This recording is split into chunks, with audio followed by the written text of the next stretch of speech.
Hi, this is Tracy Stuckrath with the Eating at a Meeting podcast, and I am your host for today's, for all episodes actually. And I am thrilled today to, talk about food and beverage some more because I love talking about food and beverage. But on today's show, I have got a trusted advisor to food system thought leaders. Her name is Roxi Beck, and she helps audiences think differently about earning trust, which I think is really, really important when we're talking about the food and beverage that we serve. As Consumer Engagement Director for the Center for Food Integrity and Vice President at Look East Consulting, Roxi brings more than 15 years of experience working with clients across the food system, directing strategy and activities for consumer-facing food and agricultural initiatives. Welcome to the show, Roxi. Thank you. Pleasure to be here. So let's get started on the very first thing. What is the Center for Food Integrity? Yeah. So our organization is a mission-based organization, a nonprofit, where we're really focused on helping the food system earn consumer trust. It's a big, lofty mission because as eaters, we think everybody has a food philosophy. And I was raised to not talk about religion or, economics. And now, food is its own religion. Food is its own politics thing. So in a time when we're really trying to earn trust for a food system, we advocate for a sustainable and transparent food system and people within it. We, on an annual basis, and actually far more frequently, conduct comprehensive and balanced consumer research. We facilitate an engagement and dialogue between consumers and the food system such that there's some alignment on what is it that consumers want and need out of their food system. And then we bring back that research, we bring back those interactions back to the food system to say, hey, there's some misalignment here between the practices or the products that are being produced and consumer expectations. And our belief is that if we can, dissolve that gap between consumers with what they want and what they're getting, that's a real win-win. There's another side of it as well that we feel like we have an opportunity to really showcase the science. So sometimes what consumers are telling us they want actually does exist within the food system. The food system has just done not a great job of being great communicators and telling their story in a way that resonates with consumers. In terms of our membership and how we're funded, the Center for Food Integrity has more than 200 members and projects partners that span the full food system. And these are stakeholders at every level of the food chain. So this is organizations that are nonprofits as well, like World Wildlife Fund and Center for Consumer or for Science in the Public Interest, those different types of organizations. We also work with universities, food companies, farm organizations. So we really are truly farm to fork, even having project partners and members that are food companies, restaurants, retailers, et cetera. So we really are thinking across the full food system because when you think about a system, it's a set of interconnected gears. And when consumers at one end of that set of gears say, hey, we want a change, you can't just expect to have one change in the system that doesn't impact everything else, especially with as robust a system as we have, and all of the changes that have taken place to bring food to consumers in an efficient and an effective way.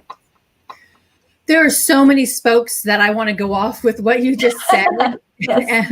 and our food system. I think COVID has really, opened our eyes to the food system.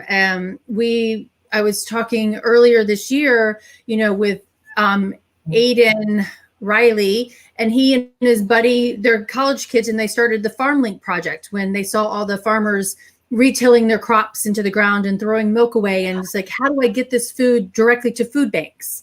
And they were renting trucks and, going and picking up the food from farmers. But it's such a different look at it because they have certain packaging that they have to do to change it from going from a food service provider to the grocery store. That is something that we take for granted as consumers. Absolutely. Temple Grandin, who some of your listeners may know, there was a great film made about her. Claire Danes played her, but she is someone within the agriculture system, the food production system, that is kind of what I would say previously an unlikely hero. She described the food system we have today as incredibly robust and efficient, but it's very sensitive to major change, right? It's very disruptible and it's very fragile. And we saw that with COVID. We've experienced that. And believe you me, the amount of heartache that comes from those producers who are saying the best and only option at this point is to, put our crop back into the ground, disc it back into the ground, give the soil back the nutrients, instead of taking our lifeblood and bringing it to consumers in the way that we do. This happened on the livestock side, where incredibly difficult decisions were made. The most heartbreaking, unimaginable decisions that somebody who is in this business can make is to not allow that product to come to the market. And their heart is in it, whether they're, growing beets or, corn or, raising livestock for meat production or dairy or something else. And so the system is incredibly robust, and it is built in a way that is efficient to bring product to the market just in time when consumers need it, right? The production system in the US is the safest, what I would say most incredible system when consumers have said, we're not going to want to be, farming anymore, right? Our whole world has changed, where we used to be, a lot of us, 50% or more of us, we're growing our own food, where we've seen, economic and the green revolution, all these different changes that have caused us to look really different.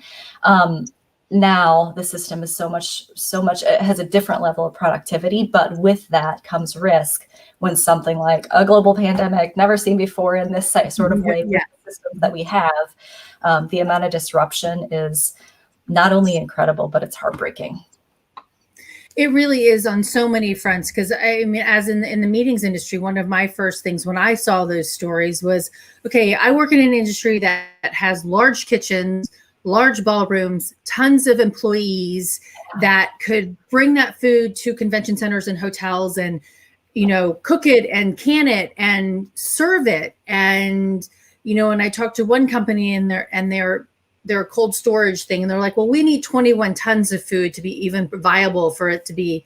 I'm like, 2,100 tons? I'm like, that's 42,000 pounds of food that you won't, that's the minimum that you'll take to do any of the storage of that. I'm like, that's mind blowing to me that you can't be nimble enough to help be reactive to this. So I think being as large and as vast as we are, we also need to learn how to be a little bit nimble, and maybe COVID has helped with some of that. Yeah, absolutely. And I think every producer, every farmer, every grower, whatever, every rancher, was trying to find solutions to the situations they were in, and did I honestly, just the best job that they could with the resources they had. We saw, you're very familiar with community, CSA, community supported agriculture programs. Yeah, I mean, you talked about the great work to take. Okay, how can we transition food service into, direct to consumer? The market I'm in, we saw that where, your traditional food service suppliers were saying, hey, $25 for a box of our basically CSA, throw together veggies or fruits or combine your boxes, whatever. We participated in that, and it was incredible to see the reorganization and new distribution channels that emerged. And again, and all types of production, we saw those come to bear. The other thing is, because of the efficiencies of the system, there are only so many different places that you said, cold storage, processing, those different types of places that can adjust that quickly. So there's, again, I would say people in agriculture, which is my background. I grew up on a farm in rural Minnesota. That's very much a core of who I am. And, that the work that we did there, shapes who I am today. And I never intended to be in a position where I was back talking about agriculture when I was out doing chores as a kid. But what I can say is, people in agriculture, and people in general, but definitely people in agriculture, are innovators to the core. They, never wasting a thing. There's a long tradition of people in agriculture the people who are still sitting there have that same value system of the people, the agriculturalists who we all were, several decades ago when we all, did our subsistence farming. And so that hasn't changed. People in this industry do not want to waste a thing. They want to keep everything they can in a way that's going to preserve it for future generations, because it's, we're all reliant upon it. We all have to eat at the end of the day. People in this industry take great pride in that opportunity. And again, that goes through the whole food system. We saw such unique ways that people made adjustments to ensure that food can come to consumers. We all do have to eat, and we have to figure out, and this is somebody posted the other day, let's buy from our friends, buy products from our small business owners and things like that. And that's, again, buying directly from your farmer if you can. And every Saturday morning I get up and go to our farmers market in New Bern, North Carolina. And I've got 2 or 3 farmers that I go directly to because I've been to one of their farms, and he's a 20-something-year-old kid who's farming on his grandmother's plot of land. He's just bought 2 new hoop houses. He's doing everything organic standard. He doesn't have enough property to get the standard, to get the labeling. But his heart and soul, I mean, he's the only one working that land. And I'm like, I will buy from him every single day. Yep. And we've seen that. We know that when consumers feel a direct connection to somebody who they can see, who they can listen to, who they can say, you know what, I don't have my organic certification yet. I'm working on, here's everything I've done. There's a level of ease when you say, I know this person, I know their heart is in it for the right reasons. I know they're doing the right things. And again, maybe they're not doing every single thing, but I know they're doing everything they can do to work towards what I want. And absolutely. I mean, this is part of the work that we do to say, folks in the food system, no matter where you sit, how are you connected to consumers? How are you telling that story today? Because if you're, teeny to giant and mighty and all of those, you can be small and mighty, big and mighty, you can be anywhere in between. But if your story isn't one that can connect with the consumer, you're not likely to maintain that connection over time. And that's one of the things, as more people have gotten out of production, have gotten out of or disconnected from agriculture, our pure interaction with food is through a label, is through our connection with somebody, perhaps, and I feel like you're privileged if you can grow a garden, or you can get that trip to the farmer's market on a weekly or even more frequent basis. It's not everybody that has access from an economic standpoint, social standpoint. We live in a tough world, and in some cases, the same world that can be incredibly privileged for some is incredibly disparate and just for different people. And so I think there are demands that are made of the food system that have the very best intention that also put others at risk. And so the privilege that we have, I can look out and look at the land that we have and say, man, we're so lucky to be able to do this. I recognize it's not the privilege that everybody has. And so when we have that opportunity to connect back with food production, again, whether at our in the grocery store, at the farmer's market, because we're growing our own, we have a more vested interest in it.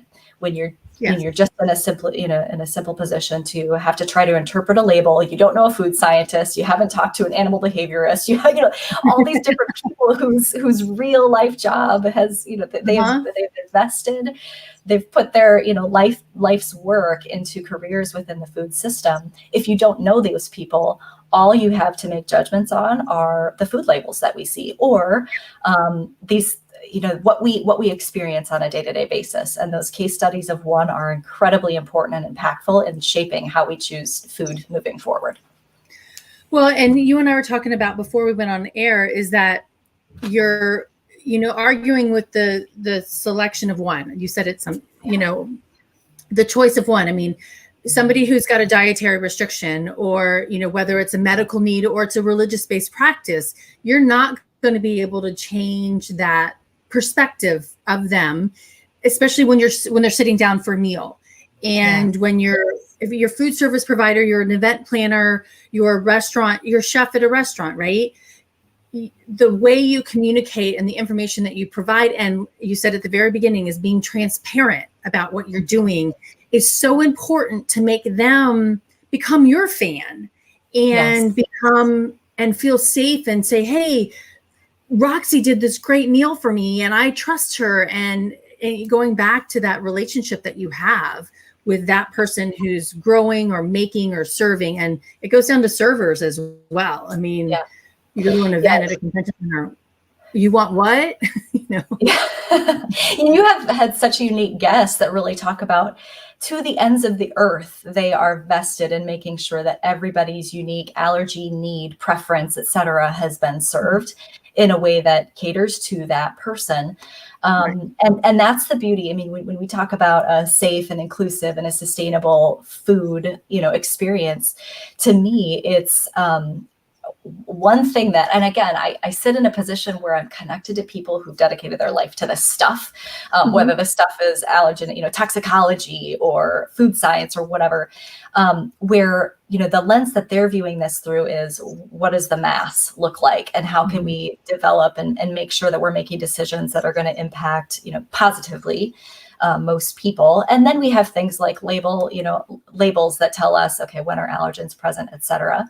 But yes, you're exactly right. That case study of one, that individual experience that says, you know what, my child had this happen to them, and therefore I have to do every single thing I can to ensure that they have the best experience, life experience, not just eating experience, but life experience possible, is so incredibly important. And that's something that I work with, people throughout the full food system. But I oftentimes see, people get frustrated because there's a lot of misinformation out there. As much as we have access to good information that is science-based, that is proven, et cetera, there's also enough information that causes doubt. And what I would say is opting out of something that you fear is 1 billion times easier. That's not a true statistic, but so much easier than trying to vest yourself in understanding the right information, look at all the research, find out, make sure it's, from a trusted researcher who didn't have, some points to make, et cetera. We've all seen those studies as well. But making sure that you have to take this whole vested interest to ensure that you're making the right decision for something that may be risky is so much harder than just opting out of something that you're unsure about. And we're all trying to live life in the most uncertain time that I think probably any of us have lived through. And to do that and try to balance full-time jobs and homeschooling children and just making choices that keep everybody happy and healthy is incredibly difficult. And we see this come through.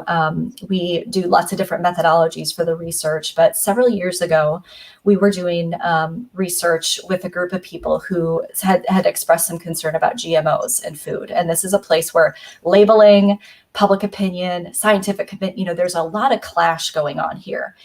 We always err on the side of science. We look to that. But we do not advocate for any outcome. So what we're trying to understand is what are the concerns here? What is it? How are people making their food decisions? Because ultimately that matters when it comes to being transparent with consumers, right? We've seen labeling initiatives. We know where we are in that conversation, that these will be labeled. So full transparency is very important. Part of the stories that I help people understand are people are making decisions based on these experiences. And there was a woman in California who had 4 children. The question that was asked was, how do you make your decisions about food? And what do you opt into? And she said, well, here's one example. I always buy organic milk because I know that it's free from hormones. I know that it's free from antibiotics. I know it's free from those GMOs that the cows would have consumed. And aside from a food scientist and from that perspective, her perspective, her rationale was interesting to people who understand a lot about antibiotic usage or hormones. Every drop of milk you drink will have hormones in it because it came from a lactating animal. Vegetables have hormones like estrogen, so there were a lot of things that were a little bit interesting in the reason that she said she chose that product. So the researcher had, the facilitator of that focus group had said, so help me understand more about that. Why is it that that's important to you? And she said, oh, well, my husband and I, we have 4 kids. Date nights are very rare. We were out on the town. We get a very awful call from our babysitter saying, we're going to the hospital, meet us there. Something's wrong. And with one of her 4 children. And it turns out she had brought some peanut butter treats. The daughter had an awful anaphylaxis situation, and her throat was close to completely closing, and they nearly lost her. And so this mom's perspective is not necessarily that she's, again, a food scientist, not that she knows every single thing, but her experience with a peanut has now shaped every food decision she makes for her family.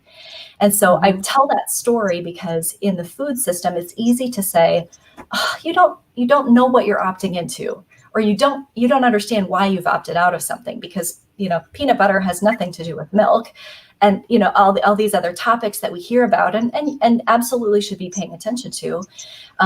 But it doesn't matter. It doesn't matter for this mom who had to rush to the hospital and now makes her decisions based on the fact that that labels are, clear in her mind, and she can opt out of something that seems to incite more risk or introduce more risk than it does provide benefit.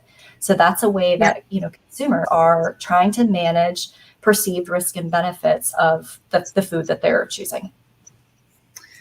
That's so interesting, because it is when you're at an event and you're with 7,000 people and you're eating and you're the only one at the table that doesn't have anything to eat, you're not only is your experience impacted, but the other 9 people at your table is impacted as well, based on something. And you're very far removed from who made that food, and you got the server to the banquet captain to the all those things. And so it does make it a little bit hard.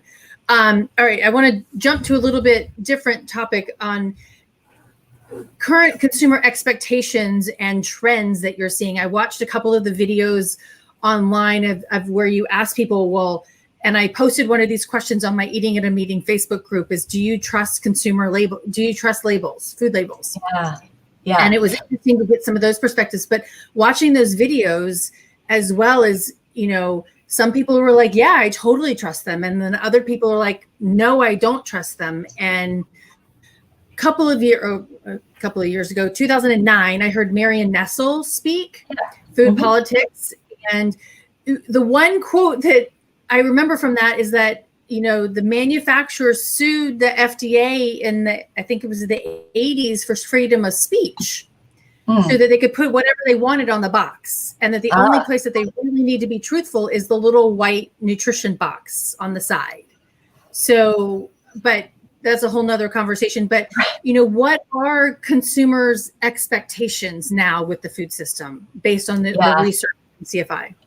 Yeah, broad and diverse. And that, we do some feet on the street interviews, if you will, just to see what is it that people are thinking about, et cetera. And it's interesting to see some people say, yes, I trust labels. And in some of those cases, it's because I know how to read them. Or no, I don't trust labels because I don't think food manufacturers are being honest with me. So the rationale as to why somebody might say yes or no is really, really interesting, really varied. I would say people, there are some big, broad topics that I would say people are expecting of the food system. One for sure is, what is the food system doing about its impacts on climate change? What is the food system doing to ensure that the sourcing of food is responsible? What is the food system doing to ensure that the food that you're producing today, the manufacturing process, these additives or even vitamins, minerals, things that are going in, preservatives to ensure, like salt, that are going into these, are actually not only impacting the experience of food, the texture, the quality, the safety, but long term, when we think about the impact of food on health, that is something that we've seen really change over the past several years. It used to be that food safety was about kind of regulations. Does this meet the standards that are set by the government? When we ask people about safety today, they are tying it directly to health. So is this food safe for my future self? Is this safe for my children? And when we ask them what is healthy food, we get those same types of conversations. So health and safety of food are very much interconnected, not only from a nutrition, but a long-term health and safety standpoint, because the idea that, food is medicine and what you eat absolutely impacts your long-term health, I think are coming more to a fore at this time than previously. And I only say that just because our research tells us that you can't kind of untangle those ideas. So lots of different themes. And I would say, especially in the time of COVID, there is kind of an understanding when we think about the system itself, there is an understanding and appreciation that the system has to be interconnected. It has to be very well orchestrated to bring food to people. And I think probably, likely a result of what you said earlier, Tracy, like when we saw COVID, we saw that some people had to be, figured out ways to be incredibly nimble to adjust food service to a direct to consumer, sort of model. Right. People started to see, oh my gosh, I can only buy so many of this type of food product in the grocery store, whereas before it was unlimited. People went to the grocery store and saw bare shelves for weeks, for months, things like that. So people had to start to confront, what's going on with this system that previously I didn't have to worry about, I didn't have to think about because it was consistently there. And not only were the staples there, I mean, if you walk into a grocery store, the produce section knows no season. It doesn't know, it doesn't have geographical boundaries, right? I mean, in most cases, you can get avocados whenever you want, wherever you are. It's those types of things that when that was taken away, or now a trend that we see with food companies trying to ensure that they're providing exactly what consumers want, in the vast majority of consumers want at the time they want it. We're seeing a reduction in the number of SKUs that food companies are putting out there because they're saying, we know that these are the things that sell. Now is not the time to have a whole bunch of new products and take up that shelf space where we know the bulk of purchases are going to come, through these 20 SKUs versus the 200 that we experiment with. And that's what I'm hearing a lot too, when you're talking restaurants and hotels and convention centers too, is streamlining their menus, because you can't have the plethora of 75 different menu options to choose from because of what the demand is, on what the farmers are growing, supply and demand, as well as I was on a prep call yesterday about the spacing in a kitchen. You can't have as many people in the kitchen producing the food. So you have to actually be a lot more nimble and strategic about what you're making so that you're using all of the product without waste, and you can do multiple things with those products, so that it does streamline your practices in the kitchen, because the days of having, 25 people in the kitchen when you can have 5 is gone, I think. I mean, it might come back eventually, but it does change the strategic look of how you run a restaurant or how you run a catering company or a hotel kitchen. Absolutely.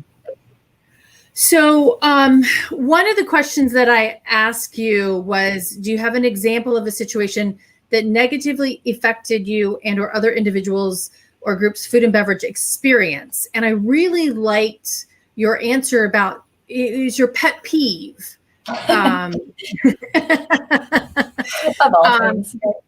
Bothered when people make and state assumptions about others. Like, I bet because you're a vegan, I bet you've never always, or whatever. Can you elaborate on that a little bit?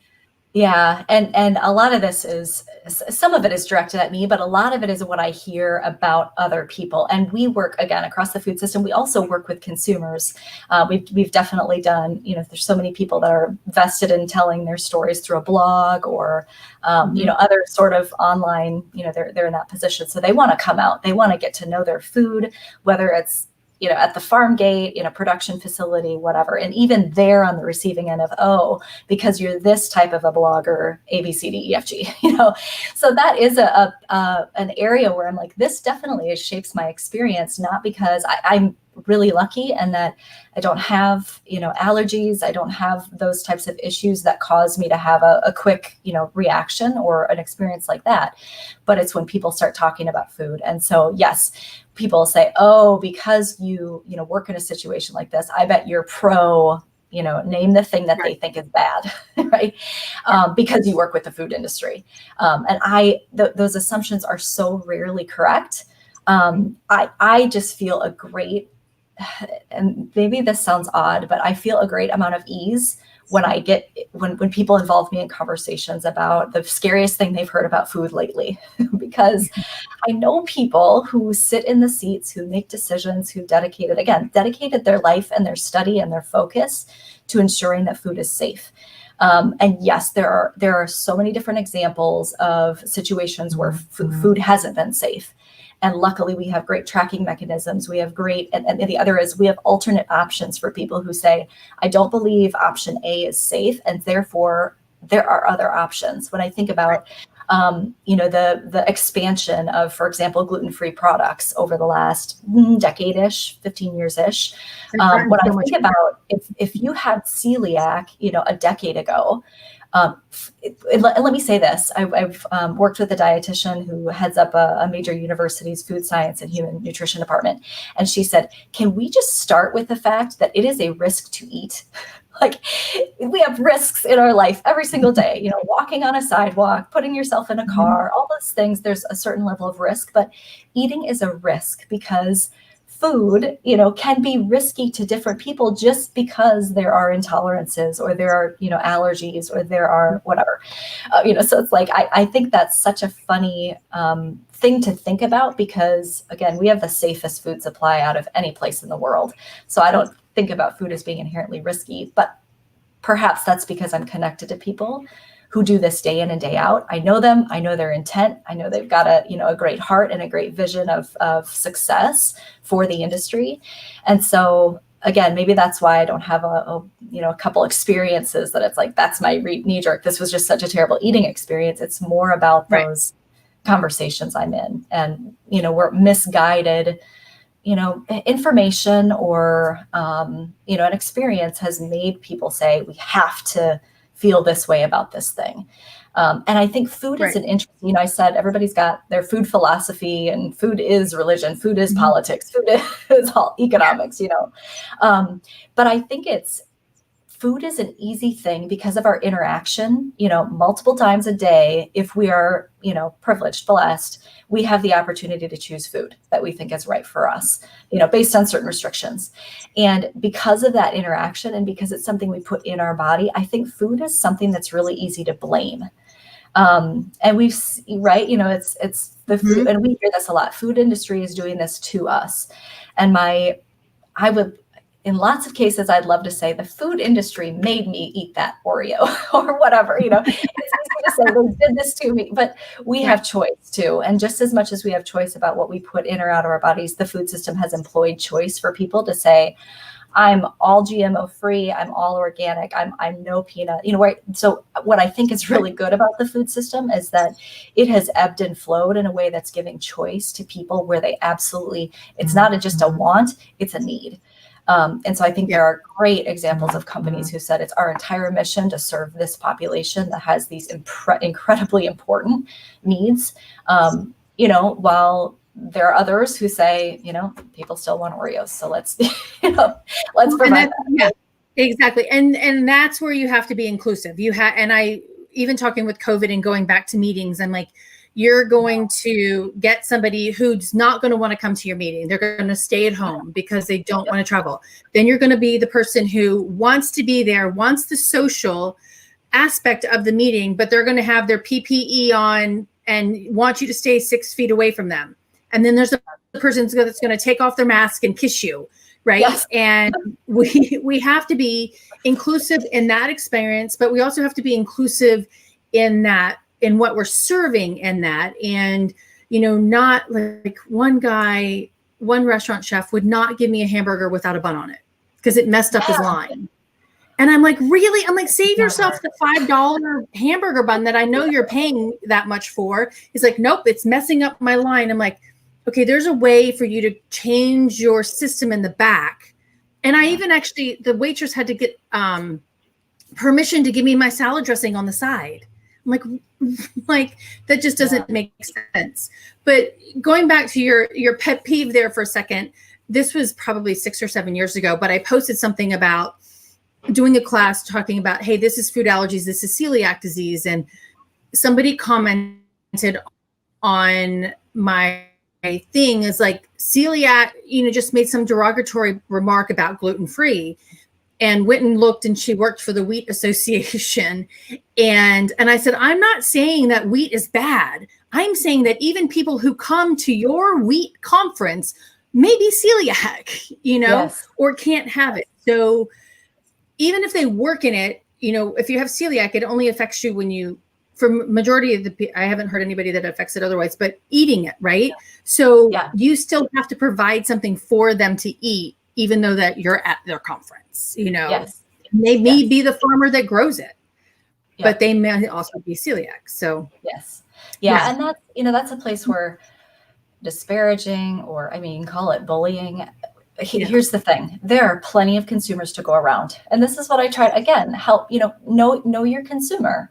If you're in a food marketing position, or, you're a food company, who's your target audience? Start there. If you are producing a wheat or a barley, or if that's your business, then you're not going to get people who have intolerances or sensitivities or allergies, right? Or this disease. That's fine. There are plenty of people who don't. And I think, depending on the timing of when that was, several years ago, and I would say probably about a decade ago, gluten-free was sort of synonymous with healthy for you. And so we worked with a dietitian at that point, Carolyn O'Neill, who had been on the Food Network and worked with Alton Brown. And, she was like, let's be honest, a cookie's still a cookie, right? Gluten-free or not, it still has the elements that most cookies, this is not a health food. So let's just be honest with that conversation. It seemed trendy. And I think this is one of those areas where I've heard people say, oh, I'm so frustrated when people who have celiac were like, this is one of those assumptions. Well, I assume since you're gluten-free all the time, you're losing weight. And they're like, you clearly don't understand this disease or the challenges or. Yes, there are some benefits that come with identification of disease and adjusting the diet. Absolutely. You've had that experience as well, right? Yeah. In a very positive way. So, but let's not assume that just one simple thing leads to, a totally separate outcome that's unrelated. Yeah, or that it's easy to live that way. Oops. Right. It's not easy to live that way where everything is marketed to the other side, or and to eliminate these things going out to. I mean, I went to dinner last week. I said this last week on the show too. Is like I went out to dinner, and it was a 5-page menu, and I've eaten decent food there. They're like, gluten-free. Oh, you can eat the salmon without the crust on it, and out of 100 meat food items on this menu, that is the only thing that you could serve me. I'm like, that just kind of blows my mind in this day and age. But I mean, I literally was not a happy camper. My niece is like, well, you can have a salad. I mean, it's romaine lettuce with some tomatoes. That's not appealing, Yeah. So No, and those experiences will shape the fact that you won't think positively of that brand, that organization. Right. And that's a place where people at the servers have to be more empowered to understand, are there other options? Because it's likely that there were, right? But yeah. Okay, so we are over our 30 minutes. So I want to thank you so much for being here. It is very enlightening to hear the need for transparency on all sides of this, or I don't even know if it's a side, in this circular, very, spokey different food system that we have. And one of the things that I think kind of goes back to, eaters as well, is that we have to understand, or I've said, when you go to a restaurant or go to a hotel, don't expect every single person there to understand your need. It's not like you can we didn't go to Walmart or any store and buy celiac or buy our peanut allergy or whatever, and we can't go and return it. But you also have to understand that the serving staff or the kitchen doesn't know every single thing that you know about your need, right? Yeah. And so I think when we're talking the food system and farmers and reading labels, is we don't know what all those things are, but it does, coming from a food allergy side of it, it's really hard to call up a manufacturer and say, can you tell me what the spices are? They're like, well, no, we can give you out our secret recipe. I'm like, we don't want the secret recipe. We just want to know, is there garlic in that? Or is there, whatever it is. So the transparency is key. So thank you so much for doing what you do. So to end it, I'm going to give you a choice of 2 questions. What is your favorite food, or what is your favorite food memory? Okay. So I am really a basic eater. So I will opt out of the first one. But my favorite food memory, I'll tie it all back to corn, and that may seem a little bit corny, but I love popcorn. Good buttered popcorn is just like my happy spot. So, but my food memory, and I don't know that these are connected, but it's just funny that they both have this theme. I mentioned I grew up on a farm, and part of our summers was spending a ton of time in the garden. I couldn't go to the pool if I didn't weed the garden first, just as an example. Wow. So that was really important. We did a ton of canning, freezing. We made strawberry jam. I mean, it was just the best. And my parents would be shocked to hear me say this right now, because it probably was done very begrudgingly that whole time. But one of the best experiences, not only because it's just an interesting process, but probably because of the conversations that happened during that, was harvesting sweet corn. And that is just a entirely labor intensive process, but you get you get the corn from the field, you have to husk, pull off the husks. And our process was you take it inside and you use a bunt pan, like a bunt cake pan, and you turn that, sweet corn upside down so that the pointy end is down at the top, and you've got your cutting knives, and then you scrape it, and the juice that comes out of that sweet corn is great. And then it was a process of take it upstairs, put it in a cold bath in a big container to cool it, really quickly, and then get it all in bags and then freeze it. And that process is an hours long experience. And by the end of it, you are sticky, down to your elbows with sweet corn juice. But I tell you, it was it's a process. It was time that was spent with family, and to me, there is nothing like eating summer sweet corn. And I just have to believe it's because there's so many mental memory, muscle memory experiences tied back to that. So that's my experience. I really do love that. And I actually taught that method to some kids in a kids cooking camp years ago. Putting the corn there in the bunt. We didn't do ears of corn from the farm, but we just did a couple. But they were like, "Oh my God!" And it's an ingenious system. Right. It's like it was invented for that, and yeah. Right, and not the bunt cake, exactly. No, right. Okay. Right. Okay, Roxi. Well, where can everybody find more of the Center for Food Integrity and what you're doing and how they can, be better informed? Yeah. So if you're interested in the organization itself and the work that we do to, understand what's going on with consumers, what their desires are for the food system, foodintegrity.org is a great site. If you're interested in kind of fact checking and digging in, we have a consumer focused website, bestfoodfacts.org. And this is a place where we work with a couple hundred university experts who've, again, focused on different areas of study in and around the food system, from veterinarians to dietitians to food scientists, et cetera, who help break down the questions that we get, the sciencey, the really technical stuff, all the way to the silly. Like, if you put an onion by your bedside stand, will that cure the flu? And I won't give you the answer because you can go on the site and read that. Old wives' tales are always great when they're connected to food. But sciencey, silly, a lot of questions in between. Or if you just want to directly connect to an expert, if you have a question, bestfoodfacts.org is a great place to do that. So yeah, let us know any questions that might be on the top of your brain, and we'd love to answer those for you through the site. That's awesome. Yeah, all right, I have to go look that one up because that's really interesting. And then, or why onions make you cry, right? Yes. Or why some people, when they eat cilantro, it tastes like soap to them. Yes. Yeah. Yes, absolutely. Well, again, thank you for what you do and helping us all be more well-informed. Same to you. What a privilege.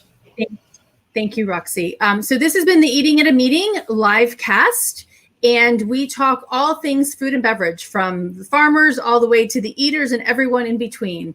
Thank you for joining us on the show today, and we'll see you next week. Thanks.